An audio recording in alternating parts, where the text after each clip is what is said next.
السلام عليكم. المواطنة لا تعني أنك تتستر على خاين الدار وهو يتجول فيها حاملا الراشكلو في يديه طالع هابط من طاج لطاج وأنت تغطى بالكوات وتغمض عينيك، وإنما هي تو سامبلومون أن تهز له العصا بمجرد أن تحس فقط بمحاولة فعصه للباب وقبل ما يفعصها، لأن ذلك الباب أيضا هو جزء من تلك الدار التي تسكنها، حتى أنها عبارة عن مهام مفروضة وواجبة على كل مواطن شريف وماشي فعاص، لأن الفعص في المواطنة يعتبر خيانة، والخيانة عمرها ما كانت قفازة. وبالتالي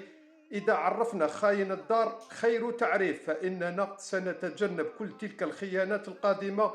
والزعمة من كوكب زحل، وهي في الأصل خارجة من تمتم ومن الدورة السانكيام، والتي بدأت تعراض وتعراض حتى ولات رومبوا بكمالها من نهار دخلت علينا هذيك الكوات التي ومن خلالها تخلصنا من برد الليالي، ولكنها للأسف زادت لنا كية على كية. سلام.